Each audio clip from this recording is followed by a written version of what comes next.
வணக்கம். இது ஜெயகாந்தன் அவர்களின் சுமை தாங்கி அப்படிங்கிற ஒரு கதையின் தொகுப்பு. அந்த காலனிக்குள்ள ஒரு போலீஸ்காரன் வந்து ஒவ்வொரு வீடா கேட்டான். அவனுக்கு ரொம்ப பதபதப்பா இருந்துச்சு. ஒவ்வொரு வீட்டுக்கு முன்னாடி போய் நின்னு, அம்மா, உங்க வீட்ல 10 வயசு குழந்தை இருக்கா? ஆம்பளை புள்ள, காக்கி நிசாரும் வெள்ளை சட்டையும் போட்டுக்கிட்டு இருப்பானா அப்படின்னு கேட்கிறாரு. அவரு ஒரு பரபரப்போடயே சுத்திக்கிட்டு இருக்காரு.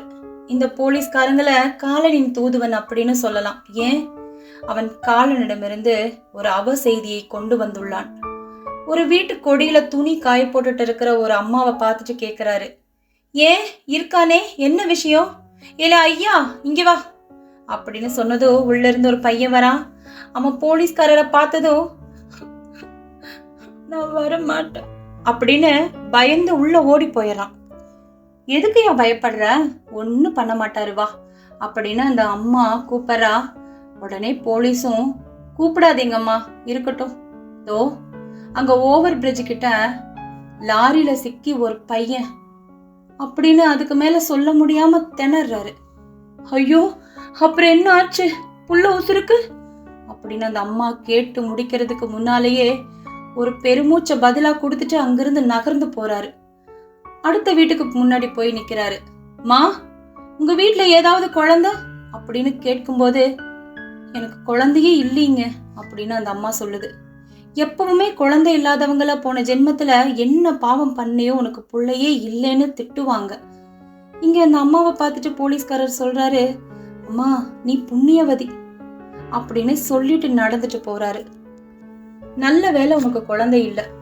ஒரு பிள்ளைய வளர்த்து இந்த உலகத்துக்கு கொடுத்து தெருவுல ரத்தமும் சதையுமா பறிகொடுத்துட்டு இருக்காளே அந்த பாவி, அவளை தேடித்தான் போறேன் அப்படின்னு ஒவ்வொரு வீடா தேடி போறாரு. ஒவ்வொரு வீட்லயும் இந்த வீட்டை பொண்ணை பார்க்கும்போது, ஐயோ, அந்த தாயா இவ இருக்கக்கூடாதே அப்படின்னு சொல்லி அவர் மனசு பதபதைக்குது. ஆனா எப்படி இருந்தாலும் காலனியில ஏதோ ஒரு வீட்டுல ஏதோ ஒரு தாயோட இதயத்துல இன்னும் கொஞ்ச நேரத்துல அந்த செய்தி டைம் பாம வெடிக்கதான் போகுது. அவ கத்தி அழுகிறத, அந்த கொடூர காட்சியை நான் பார்க்க தான் போறணும் அப்படின்னு நினைக்கும் போதே அவரோட உடம்பெல்லாம் வேர்த்து விறுவிறுத்து ஒரு வீட்டோட திண்ணையில அப்படியே சரிஞ்சு உட்கார்றாரு. பேசாம நம்ம திரும்பி போயிடலாமா அப்படின்னு அவர் மனசுல தோணுது. திரும்பி போயிட்டா அந்த தாய்க்கு எப்படி தெரியும்? ஐயோ, அது ஒரு தாயில்லா குழந்தையா இருக்க கூடாதா? அந்த யமன்தான் இதுக்கெல்லாம் காரணம். அவன் இவ்வளவு அக்கிரமம் பண்றானே, இந்த கடவுள் ஏன் பார்த்துக்கிட்டு சும்மா இருக்காரு? அந்த கடவுளே 10 மாசம் சுமந்து பெற்றிருந்தா தெரியும் இந்த வழி அப்படின்னு அந்த போலீஸ்காரருக்கும் கடவுளுக்கும் ஒரு பெரிய தர்க்கமே அந்த இடத்துல உண்டாகுது. மனுஷன் சாகிறது ஒரு பெரிய சோகம் இல்லை, அதை பார்த்து மற்றவங்க துடிக்கிற கோலம் இருக்கே. கடவுளே சாவுன்னு ஒன்று இருக்கும்போது பாசம்னு உன்னை ஏண்டாப்பா உண்டாக்குன? கொஞ்ச நேரத்துக்கு முன்னாடி தானே சிட்டுக்குருவி மாதிரி அந்த பையன் சந்தோஷமா தெரிஞ்சுக்கிட்டு ஓடிக்கிட்டு இருந்தான். இந்த கடவுள் ரொம்ப கேவலமான ஒரு கொலைகாரன். இப்படி பலவாறான எண்ணங்கள் அவர் மனசுக்குள்ள ஓட, சரி அடுத்த வீட்டுக்கு போலாம்னு சொல்லி எந்திரிக்க முயற்சி பண்றாரு. அப்பதான் பாக்குறாரு, அந்த வீட்டுக்குள்ள ஒரு இளம்பெண் தன் குழந்தைக்கு பால் கொடுத்துட்டு இருக்கா. அம்மா, குடிக்க கொஞ்சம் தண்ணி கொடு அப்படின்னு கேக்குறாரு. அவ தன் குழந்தைய அணைச்சவாறே தண்ணி கொண்டு வந்து கொடுக்கும்போது இவருக்கு திடீர்னு தோணுது, ஒருவேளை இவதான் அந்த தாயா இருப்பாளோ? இருக்காது, இவ சின்ன பொண்ணா இருக்காளே, சரி எதுக்கும் கேட்டு பார்க்கலாம் அப்படின்னு சொல்லி, அம்மா, இதுதான் உன் தலைச்சம் பிள்ளையா அப்படின்னு கேக்குறாரு. அதுக்கு அவ சொல்றா, இல்ல, பெரிய பையன் இருக்கான், அவனுக்கு பிறவு 2 பிறந்து செத்து போச்சு, இது 4ஆம் பேரு. இப்ப பெரிய பையன் எங்கம்மா? பள்ளிக்கூடம் போயிருக்கானுங்க. பள்ளிக்கூடமா? என்ன சட்டை போட்டுட்டு இருந்தான் அவன் அப்படின்னு கேட்க, உடனே அவ, பள்ளிக்கூடத்துல காக்கி நிசாரும் வெள்ளை சட்டையும் தான் போட சொல்லியிருக்காங்கன்னு என் உசுரை வாங்கி நேத்து தைச்சு கொடுத்ததுக்கு அப்புறம் தான் பள்ளிக்கூடத்துக்கே போயிருக்கான். ஏன் இதெல்லாம் கேக்குறீங்க அப்படின்னு அந்த பொண்ணு கேக்குது. பள்ளிக்கூடம் அந்த ஓவர் பிரிட்ஜ் பக்கமாமா? இல்ல, இந்த பக்கம் இருக்குதுங்க. ஆனா அது ஊரெல்லாம் சுத்தும், பயங்கர வாழு, சொன்ன பேச்சே கேட்கறது இல்ல. ஐஸ்கிரீம் வாங்க அரையனா குடுன்னு என் உசிரியே வாங்கிட்டான். நான் தரமாட்டேன்னு சொல்லிக்கிட்டே அவனை அடிக்கும்போது அவன் அந்த பெட்டிக்குள்ளேருந்து எடுத்துட்டு ஓடுனான். அவனை பிடிக்க முடியுமா? அப்படியே ஒளிஞ்சு போ, திரும்ப வராத அப்படின்னு திட்டுனேன். இப்போ அந்த போலீஸ்காரருக்கு அப்படியே நிலகுலைஞ்சு போச்சு. ஏன்னா அந்த இறந்த பையனோட கையில் பாதி தின்ன ஒரு ஐஸ்கிரீம் இருந்துச்சு.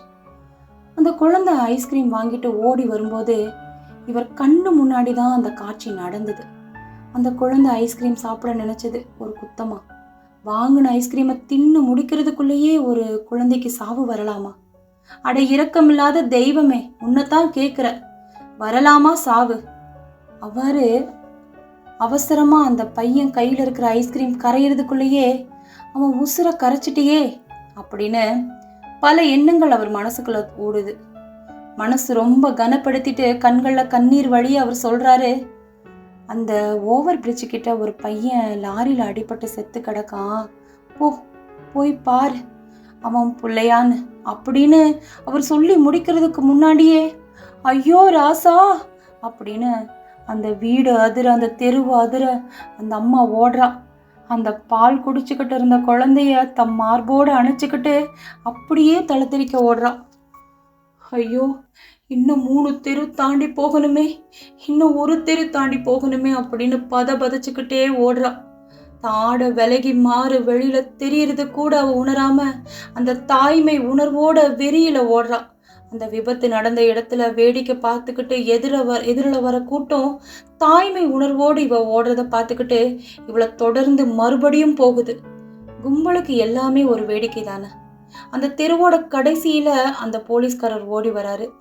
திருடனை துரத்தி பிடிக்க திறமை உள்ளவன் தான், ஆனா இந்த பாசத்தோட வேகத்துக்கு அவனால ஈடு கொடுக்க முடியல. அதனால பின்னால வரான். அந்த இடுப்புல புள்ளைய தூக்கிட்டு எப்படியோ அந்த விபத்து நடந்த இடத்துக்கு அந்த அம்மா வந்துடுறா. இந்த இடத்துல அவ பாக்குற காட்சி இருக்கே, தலைவிரி கோலமா ஒரு அம்மா உட்காந்துட்டு அட கடவுளே உனக்கு கண்ணில்லையான்னு சொல்லி அழுதுகிட்டு இருக்கா. ஓடி வந்தவ சிலையா அப்படியே அந்த இடத்துல நின்னுறா. கண்ணுல தாரையா தண்ணி வழியுது, ஆனா முகத்துல ஒரு சிரிப்பு. கையில இருந்த அந்த குழந்தைய முகத்தோடு முகம் அணைச்சிக்கிட்டு, இது நம்ம ராசா இல்லடி, நம்ம ராசா இல்ல, இது வேற யாரோ அப்படின்னு ஆசுவாசப்படுத்திக்கிறா. அப்பதான் தன் உணர்வுக்கு வரா. தன் விலகி இருந்த ஆடைய சரி பண்றா. அந்த போலீஸ்காரர் இந்த பக்கத்துல வந்துட்டாரு. ஐயா, அது என் புள்ள இல்லைங்க, வேற யாரோ, இது என் புள்ள இல்லைங்க அப்படின்னு கண்ணை மூடி தெய்வத்துக்கு நன்றி சொல்றா.